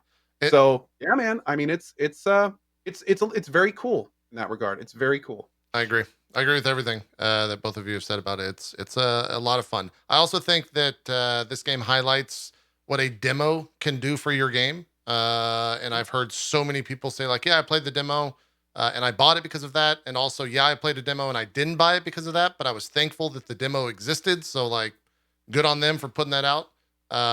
So while I'm sure it's not going to sway any other game companies to create demos, put more demos out there. It's good. It helps. The other thing that I thought was interesting, and this is a little bit of a tangent outside of the actual game, and I'm curious if Ko, you got this as well, with a larger amount of people watching. When the game first launched last Wednesday, we took the day off because it was early access. There were so many people that were joining the chat, and they were just like, "Is this the next Anthem? Is this the next Marvel's Avengers? Is this the next Anthem?" I didn't see a single person say, "Is it as bad as Cyberpunk was on release?" And I guess maybe because those games don't necessarily relate, but I never saw it ever related to Cyberpunk release. It was always Anthem. It was always Avengers. I'm curious if that was the same for you, Ko. Sub Marvel Avengers, because I didn't play that. Yeah. Destiny. Okay. I got so many people comparing this game to Destiny. But outside of that, no. Looking back, I don't think there was. I think the fact that there was an early look at this game really helped it with that. Like it helped get a lot of that out of the way. The fact that anyone could just download and play, and check it out and see how they liked it, and then they could transfer their progress over and stuff. Like they put a much better foot forward, where they were kind of like, let's work with the community, let's give them a reason to try our game. Let's implement the loud feedback they told us to between the demo and release. Like it was such a different feel. Where with everyone with Cyberpunk is like, did you lie to us, CDPR? like, are you trying to pull a fast one on us? Like that's a different feeling. That hits different, Sure. When a company feels like it's actively trying to mislead you, where another one is like actively trying to give you a better experience. So no, I don't remember almost any Cyberpunk stuff. I did hear a lot of, tangents to various projects across the decades because of the servers being down and the technical issues and a lot of people crashing and things like that. There was certainly a lot of talk with that stuff. Yeah. But no real CDPR stuff. Yeah. I got a lot of Diablo 3. Screw up real bad for that. Yeah, like that was maybe it's weird to see these giant failures like that shit sticks with those devs, right? Or that sticks with that IP. Like an Anthem will always be a reference to a bad game.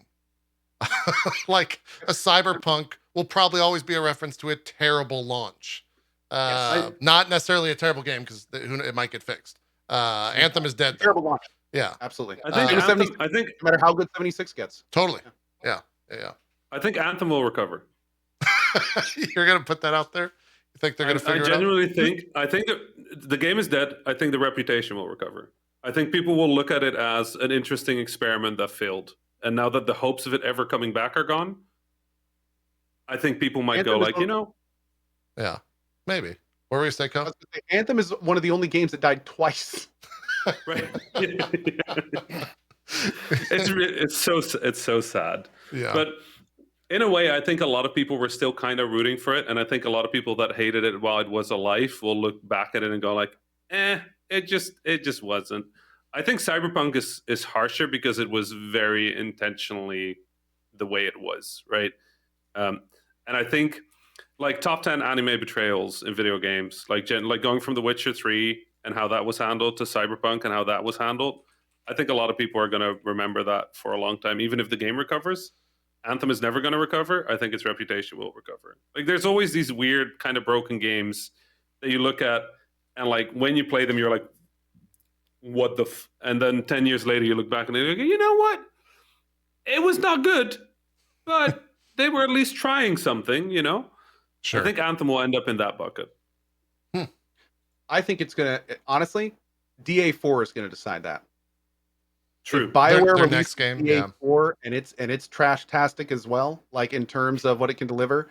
Like I think that would be a big thing. However, to Rami's point, if DA4 comes out and it's, you know, hey, look, BioWare is somehow back.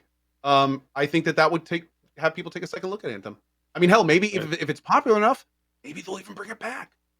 You know, like as a third try. So, like, can you imagine? Who knows, Can man? you imagine EA coming to you and being like, "Okay, we have a project for you, but it's a risky one." You're like, "Oh, okay." DA4 is They're like, Dragon Age 4. I'm sorry, Dragon Age 4. they're just like, "So we need you to make Anthem." Like, as a designer, I would just go like, "You killed that twice, you know that?" And they're like, "Yeah, we won't do that this time." It's like, Yeah, but can I get you anything might else? remember there's a man who you may have heard of. He died twice as well, and he's bigger than ever. So That's the pitch. That's a great pitch. I'd make that game. I'd make that game. You know? That's a very good pitch. That's 100% how that would get pitched. And then call it Anthem Resurrected. Oh boy. Yeah. No, Diablo already took that. And Oh, Anthem Resurrected Apostles. is a common, Yeah. like Resurrection, Resurrected, like that's a common like title, like subtitle or whatever Yeah. it's called. It is. It is indeed. I mean- Anyways, that's Outriders. It's good. I think me and Co are both going to still be playing it, so we might have some more to share next week. Yeah, I think I saw them saying this morning that they are going to be posting like changes here pretty soon, or at least their first patch or something like that, or talking about it on Reddit. So very curious to see what they decide to do from a like. One, I hope they fix the issues that we talked about with a big focus on co-op, and two, like if they decide to balance anything and what that is. The chat is going for it. Anthem Risen is really good. Whoever said Anthem Risen? Like Anthem Requiem. Risen. There we go. Back in the saddle. I like Zack Snyder's Anthem. That's a good one. That one wins in my chat. Oh, I watched that actually. I watched the Snyder I watched cut. that too. I have not watched it yet. I saw a blurb yesterday that apparently more than half the people that watched the 4 hour or tried to watch the 4 hour thing stopped halfway. That was where that was the cutoff point. So, I mean, Oh, I yeah, almost you quit saw it. that? it's a 4 hour movie, Co. Yeah, they I watched for stopped 2 hours. halfway and then I watched the other 2 hours the next night. That's Yeah. So I I thought you were watched it in supposed to one. do. I don't know. I watched it in one go. I almost quit at the opening sequence. It's like a 4.5 minute slow motion sequence of a dude walking across a mountain. Yeah. Isn't it And I supposed to was be like- like? That was Wasn't it like 10% or 15% of that movie is like 30 minutes of a 4 hour movie is in slow motion or something like that? I haven't seen If it all yet, of it- so If all of that was 60 frames per second, it will be a 20-minute movie. Like, it just... yeah. I've heard conflicting Good. things. I've not that's checked it out yet. good. Anyways, time is short, at least with Rami. So let's talk Disco Elysium here. Because Zeke, I know you played a lot of this. Co, I know you play a lot of this. I know you guys both tried it prior to the full voice acting, and now you're both back in it. And I think pushing towards the end. Zeke, what do you think? Is it worth it? Is it the best? Who was it? Was it Bike Man that had a tweet Yeah, I saying saw it was the Bike Man's best, tweet. the best writing in any video game ever, best written game ever? Change his mind. Speaking of fart smelling. Yeah, do you not agree? No, listen, it's really intelligent writing. It's really well written. I mean, I can't deny that. But you also can't deny the fact that there is a lot of really intelligent writing that you just don't need. I think like it is a lot of man, it's like taking a history course of a place you've never heard of. and it is dense Hmm. still, even with the voice acting. It makes it a shitload better. Don't get me wrong. I'm enjoying the game, but even I have a limit to how much shit I want to do before there's some goddamn action or something like movement. Like you'll sit there for an hour and a half. I'm not kidding you. This is not a joke. An hour and a half with only the text box changing. It's like, I just want something else to look at, you know, like, and it even tells you, it's like, maybe you should take a break from this and go like, come back to this later because it's going to be pretty long. And I'm like, fuck you. I'm sticking around. That's I'm a listening challenge. to the entire story. And it, like, I knew it too, because I did it last time. Like last time I played the game, I got that far to there's a certain character who basically she gives you a lowdown on reality. And you talk to her and she talks, gives you everything, every single little piece of information. And it's just, even long-winded shit that has pictures, like take V for Vendetta, the comic, the comic book. It is very long-winded, very wordy, very well written, but the panels change. Like at least you get like a new panel every so often. Like the pictures you look at change. Like it's not bad. It's just, dude, like there's only so much flowery language. Like I thought the same thing when I was reading when I read the Game of Thrones books. I don't need 3 pages to describe fucking dinner. I don't need it. Sure. I don't need it to tell me how salty and succulent the pig is. Just tell me you had salty ham and we'll move on. Man, Maybe that's just me. No, this is you're saving me from booting it up. I feel Well, it's just, I mean, because if you here's the think thing. it's a lot, then it's got to be a lot.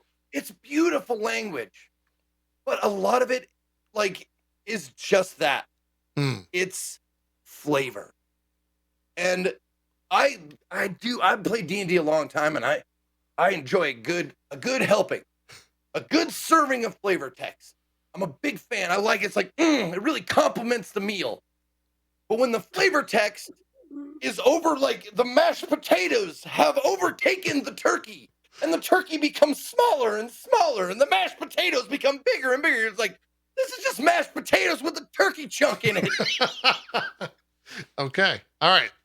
Disco Elysium, the final cut. It's just mashed potatoes with turkey in it. That's the review from Zeke. It's the best mashed potatoes. It's the best mashed potatoes you've ever eaten, though. Okay, that's the caveat. That's what the reviewer, or that's what the headline leaves out. That's what you find in the reading. You got to go into it expecting like the ancillary commentary, the commentary about the world, not about what's happening, like not the game, practice. Like we're talking about like all the stuff, like murder right here. This is what we're talking about. Like this is where we start. There's a murder, right? You see a guy hanging. But then that becomes further and further away from everything because it's all this information coming in, and it's just like, wait, I was looking at this murder. What is going on? What happened to the murder? Yeah, but I mean, I can't complain about how like it's written because the dialogue and the voice acting. Let's talk about that for a second. The voice acting is phenomenal. It's really, really good. They have so many different flavors, so many different accents. I love that when they do that. Like if a studio is able to throw in 12, 20, 50 different accents while still speaking English, thanks. It is awesome. I love that. It really helps my immersion because you're not seeing 50 guys with voices like this. You know, everybody has a different accent. Everybody has a different voice. Everybody's there may be like some B, but more often than not, it's AA plus voice acting all the way through, and it's really, really good. Nice. And this motherfucker, oh my god! Wait, on I'm the kind of player I'm not save scumming. Oh, Kuno. This I tried to punch this motherfucker 5 times and died.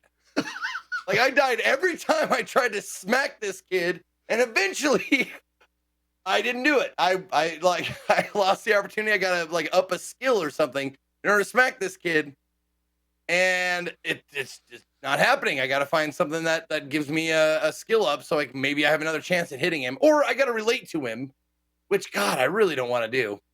And yeah, so there's I don't want to say like the other things that have happened in the game in case you want to play it, which you should.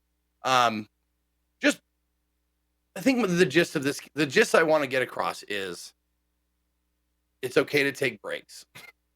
Like take breaks in conversations, come back to people.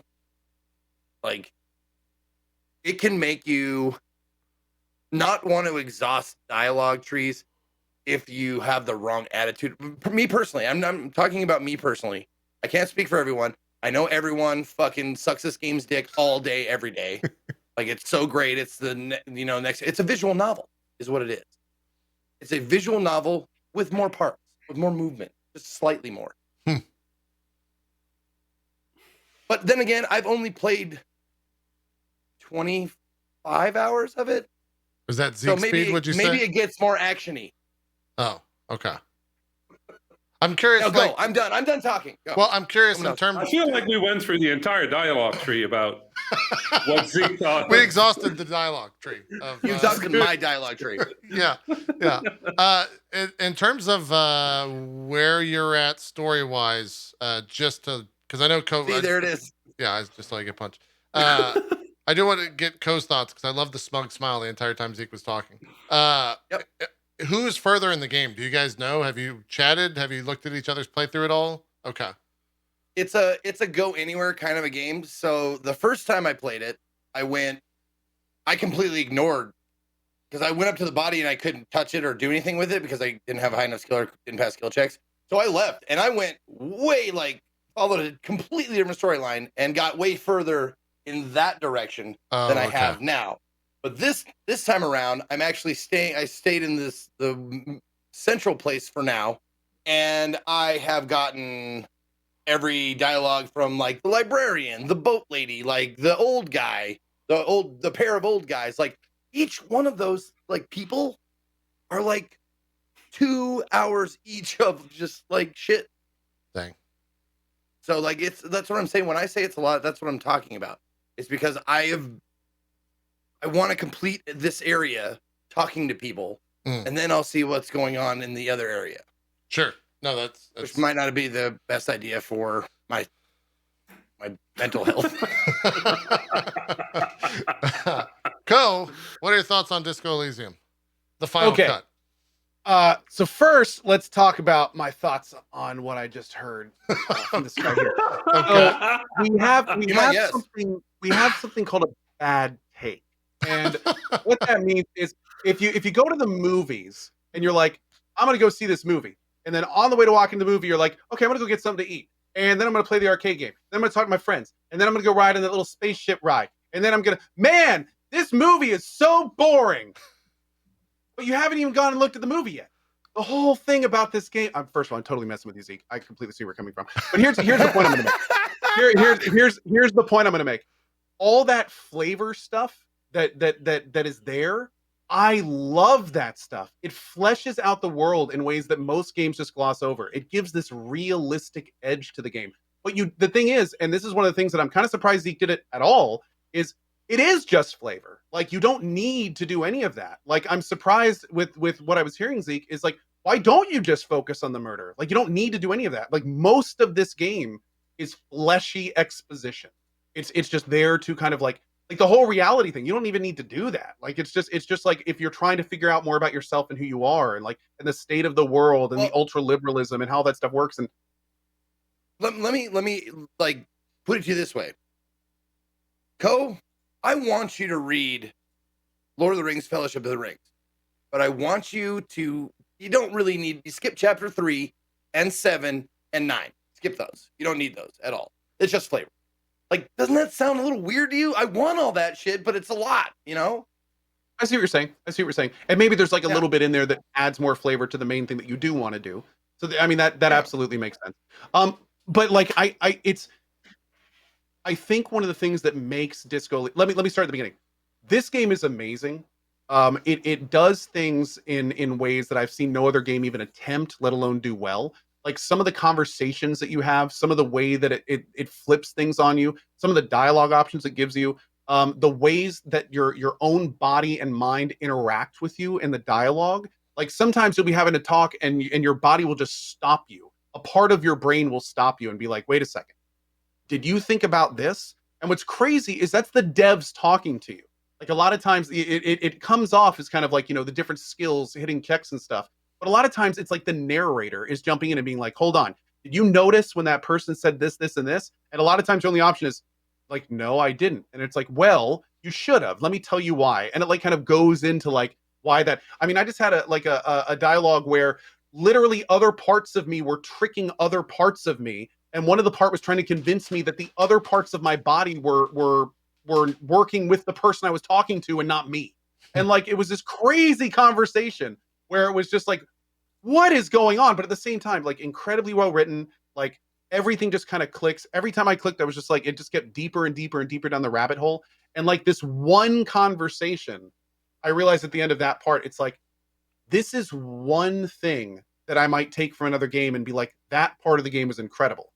But in Disco Elysium, it's like every other conversation has multiple of those types of parts. I have a necktie that just randomly jumps into the conversation screaming at me because I'm playing this guy that has an overactive imagination, which you don't need to do at all. That's just the archetype that I have. So he'll just randomly jump in and start screaming at me about how, how I should be taking that speed because it'd make me a more fun person and people would like to want to hang out with me more. And it's just everything in this game is wild. It's all really well written. Now with the voice acting, it's all voice acted. And like Zeke said, I couldn't agree more. Like the voice acting is top notch. The different parts of your bodies have different voice actors. So like your limbic system has a voice actor. The electrochemistry that's trying to convince you to drink and take drugs has a voice actor. The main narrator who does most of your skills is really good. He's got this amazingly deep baritone voice and he's got a timbre and like rhythm that really just knocks it out of the park. All of the different characters have their own voices. It is, just like Zeke said, a visual novel. That's essentially what this game is. It's a visual novel with semi-light RPG elements and like the lightest of walking simulator elements. But man, I mean, it is. I'm just getting to the point in this game. You said it's a visual, but your entire chat said I was wrong about that. Oh, my chat's wrong all the time. We can't both be right.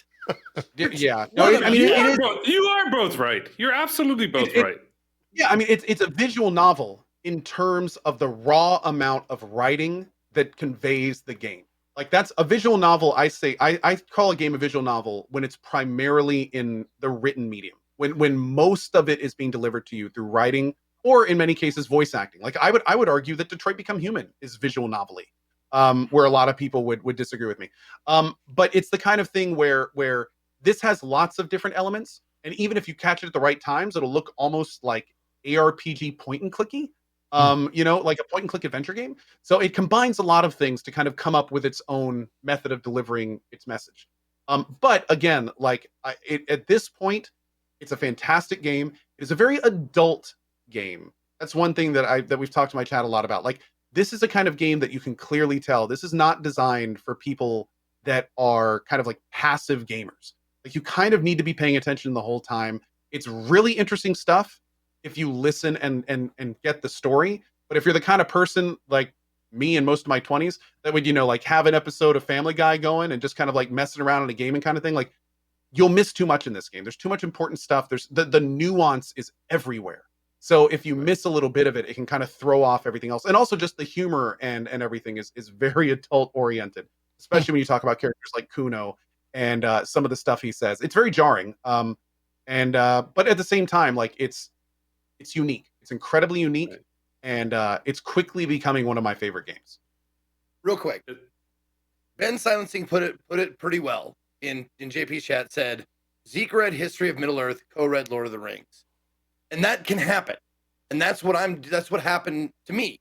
The first time I played it, I got a lot of actiony scenes, a lot of cool dialogue, and I missed a lot of backstory. This time, I'm getting all the backstory and none of the meat at the moment.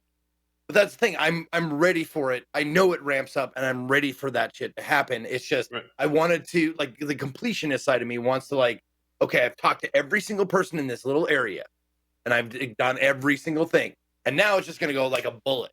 I'm hoping that happens. I'm betting that happens very soon. In fact, I know certain things are going to happen due to like the 12 hours I played before. Rami, I'm sorry. Please go. I was gonna say before he has to go. Yeah. I mean, like you two are both right, aren't you? Like it's an extremely gratuitous game. That's really it.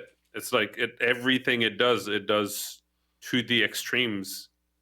So if you go in there looking for turkey, you can get to the turkey. But yeah, you're right. It's covered in obscene amounts of mashed potatoes, like just genuinely obscene amounts of like. I wonder where they got the potatoes. But it's a good analogy. Like it is actually what the game is. The thing is that I think a lot of the point of the game is the mashed potatoes, right? So yeah, I haven't played this voice acted version. I must admit, I haven't played this version. I've played the original, but I've heard the voice acting is really good. Like a lot of mashed potatoes, and I happen to enjoy that. For you, Rami, since you finished it, is this the type of game that you can play twice? You can play this many times. Let me refresh. Is this the type of game you want to play twice? For me, no.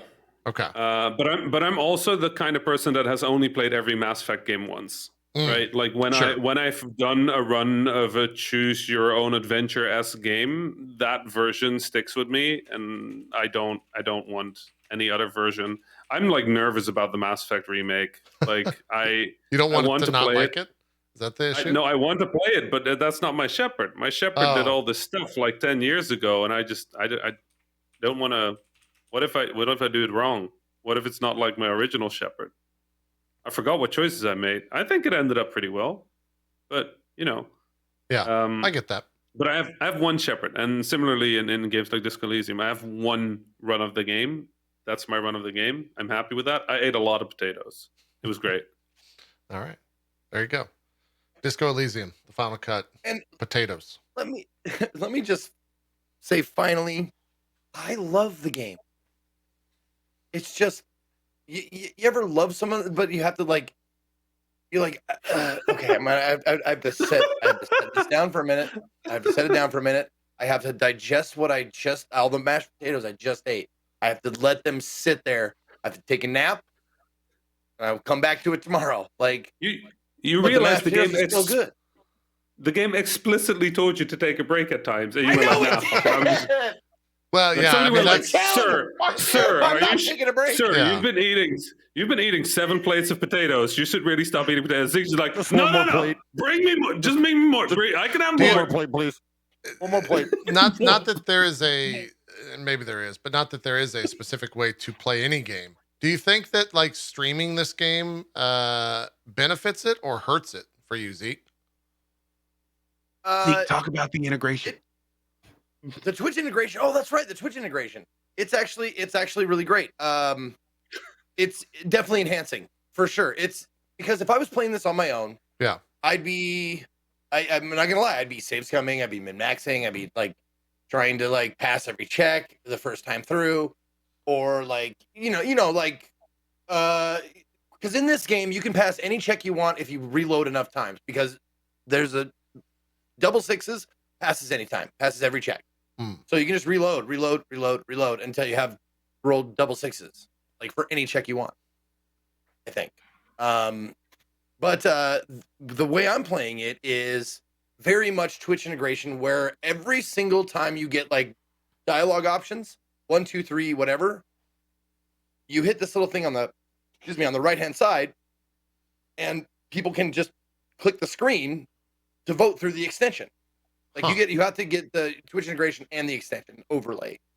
So you do that, but also one cool thing is, you don't have to do it. They just give you a percentage on the vote. And I mean, if you're gonna do Twitch integration and let them vote, like pick the one they you might as well vote. Yeah, exactly. Sure. So the other thing they can do is they can see all of your open missions. They can see all of your stats, like your empathy, your Esprit de Corpse. They can see all of that stuff. They can see all of your stats, basically. But they can also boost you if you press a button. They can choose to add 1 to one of your 4 main abilities and -1 from your 4 main abilities. So if I'm going up against a check, I'm like, all right, I need more intellect, guys. Press the button. They screw me. They take away one of my intellect. Because they can do that. That's the thing. They can plus and minus. So they take away one of my intellect, and I've made the deal with them, like, whether you give me the boost or you fuck me, I'm going to use the bonus or the negative or the debuff. And I press the button, and I have been failing, even with chat's help when they decide to help me, I've been failing checks an inordinate amount, like a lot. And let me tell you, I'm starting to see why there's a lot of potatoes in your playthrough. but I'm fine with it though, because sometimes failing a check is far more entertaining and interesting. Like, I'll just give you an example. One check I failed, the failure status was this. I run away from the guy I'm talking to. I fly through the air with both of my fingers up, and I say, fuck you! And that didn't happen to me before because I passed the check. It's just me, like, you start running in the opposite direction. You fly through the air with both middle fingers in the air, screaming, fuck you! And then you fall on the ground and you take a damage. But man, it was worth it. It was worth it to fail that one. It was fucking great. Yeah. But I do have to ask, alternatively, Zeke, or alternatively, Co, are you save scumming for your successes? Every so often. Okay. If you really want that path. There are particular things where, like, I just really want to know what's behind that door, kind of thing. But that being said, no, I'm actually save scumming a lot less than I normally do. And I have gotten to the point where I will put the audience vote up there, and I'll be like, we're just doing it. Like, whatever you pick, we're just doing it. So if you want to see this, you know how to do it. And that's when chat usually starts spamming, no help, no help, no help. And it's a pretty much 50%, I'd say, if it's good or bad.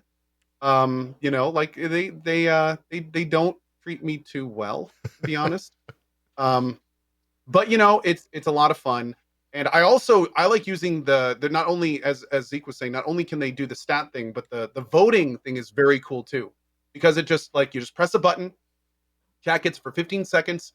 The extension's really nice. It overlays it on their screen. They get to read the dialogue, read all the options, and then they just get to click on whichever one. And for us, what we see is we just see a little percentage pop up after every single option, and it just goes up or down. And after 15 seconds, it locks. So it doesn't select it or do anything crazy. It's just kind of like, man, I don't know which one of these I want to do. Which one do you want to do, chat? Click.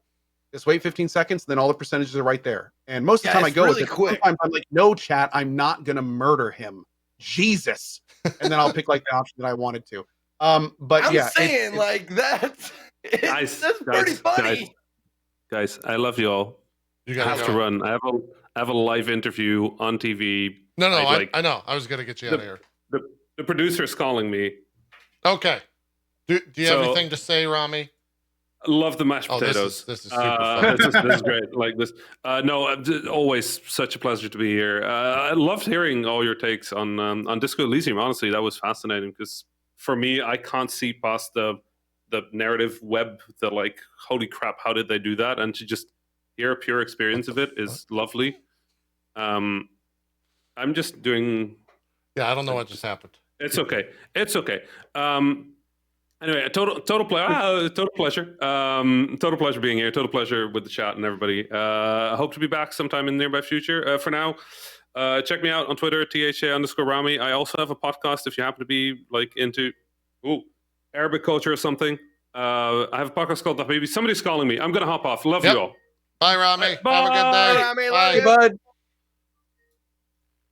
Anyways, let's continue our discussion about Disco Elysium with him just there. Nice. So I don't want to end it. He knows how to do it. He knows that what happened. He does. He knows what's going on.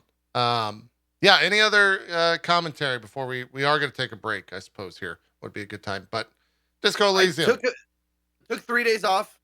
I took Monday, Tuesday, and today. Mhm. So I will be jumping back into it tomorrow.